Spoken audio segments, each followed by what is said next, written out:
También creó una Casa Real de la Moneda en Potosí, exigiendo que toda la plata extraída y refinada en la villa sea convertida en barras y monedas en aquella casa. Lo que hace Toledo es informarse bien, tiene informantes indígenas también que le dan alguna mano y empezar a organizar el territorio. Una de las medidas, son cuatro las medidas importantes las de Toledo. La primera, bueno, no es en orden cronológico, pero la primera es la de hacer un censo, o lo que se llama en la colonia una visita. La visita general a todo el virreinato del Perú. Imagínense lo que era esa empresa en 1570. Todavía estaban los caminos del Inca en buen funcionamiento, entonces organiza a los conocedores de este nuevo espacio dominado para que vayan a hacer censos de toda la población y saber qué recursos tenían, quiénes vivían, qué idioma hablaba, cuántos eran, cuántas mujeres, cuántos niños, cuántos jóvenes, cuántos viejos, tener un panorama de todo. ¿Quiénes eran estas personas que eran las más cercanas, las que conocían mejor? En la mayoría de los casos eran sacerdotes. La otra medida que realizó Toledo es el cobro de tributo en dinero.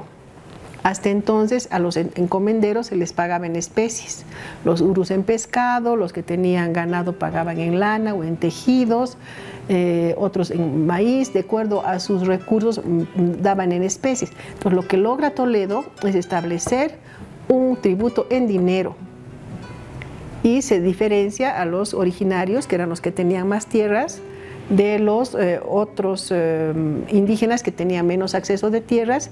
Y creo que en esta etapa solamente hay dos, los indígenas que pagaban 10 pesos al año y los urus, que por pobres pagaban la mitad. En algunos casos variaba 7 pesos, 6.50, pero eran excepciones.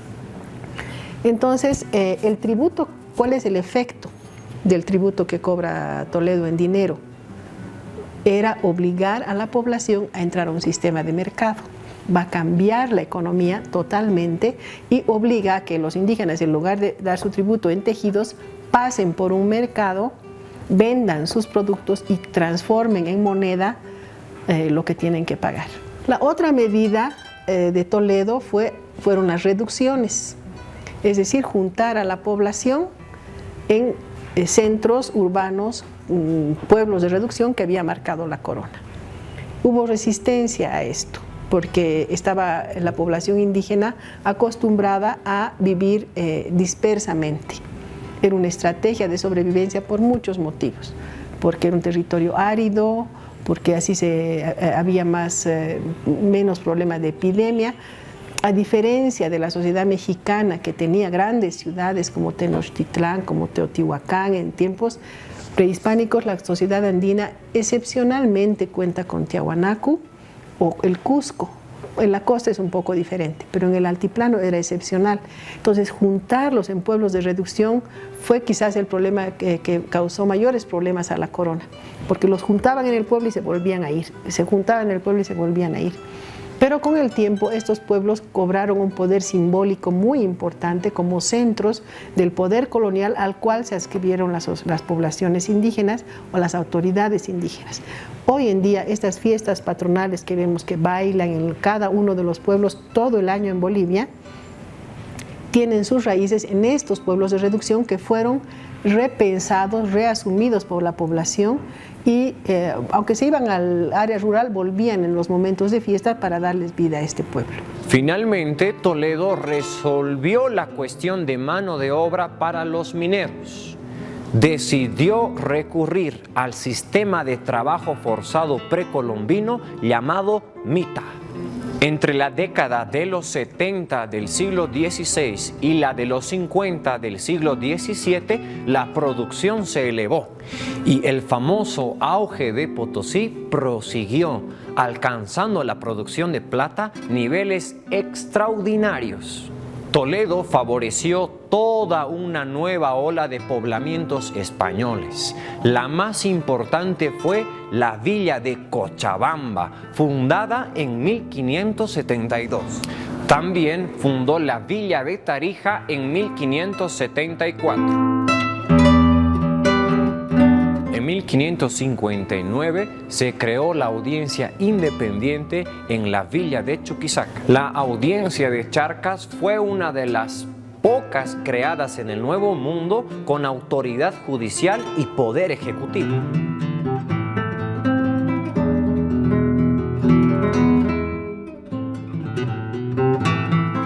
En 1552 se creó el primer obispado de la región, llevando el nombre de La Plata.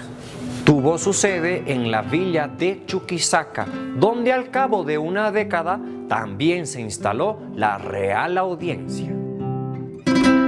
En 1605, la corona y el papado crearon un nuevo obispado en La Paz. Y en 1624, en la villa de Chuquisaca, se creó una universidad.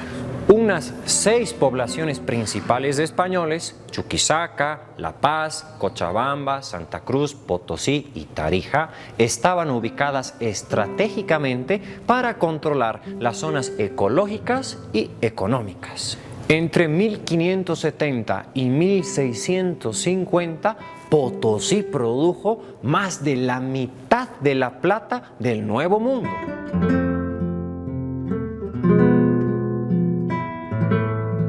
En 1595 se descubrió una mina importante en la ubicación donde sería posteriormente Oruro. La mina pasó a llamarse San Miguel, produciendo inmediatamente cantidades inmensas de plata fina.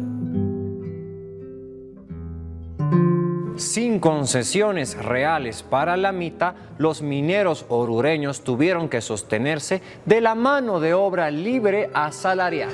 Los mineros locales creyeron que el centro había tenido ya demasiada importancia para obtener un rango, y en 1606 se fundó formalmente la villa de San Felipe de Austria de Oruro. Sus ricas vetas de minerales persistieron hasta la segunda mitad del siglo XVII.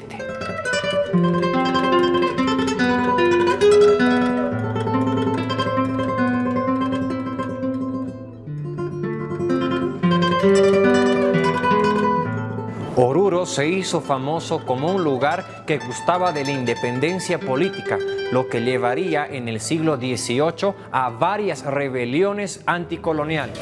La riqueza que emanaba a ciudades como Chuquisaca, Potosí, Oruro, La Paz, condujo a una construcción masiva de templos y catedrales con el crecimiento de las bellas artes. El más importante de los artistas primitivos fue el escultor Titu Yupanqui de Copacabana.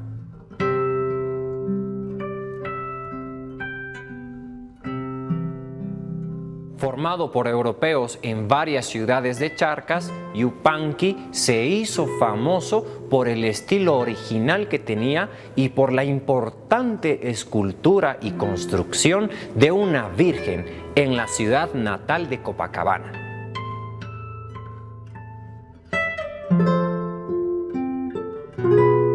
Charcas no consiguió la imprenta hasta fines del periodo colonial, lo que obligó a sus pocos autores a enviar sus obras a Lima, incluso hasta Europa, para poder imprimirlas. Los comienzos del siglo XVII demostrarían ser un periodo de conflictos particularmente intensos entre mineros y mercaderes españoles por el control de la industria minera, disputas que llevarían a una guerra abierta entre ambos bandos. De este modo, el primer siglo de expansión económica llegaría a su fin, seguido de un periodo de depresión que tendría profundos efectos tanto en el sector urbano como rural de la sociedad y economía boliviana.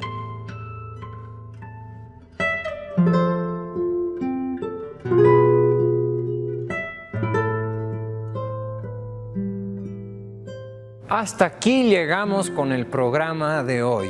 Soy Roberto Nanetti y ha sido un gusto compartir este momento con ustedes. ¡Hasta la próxima!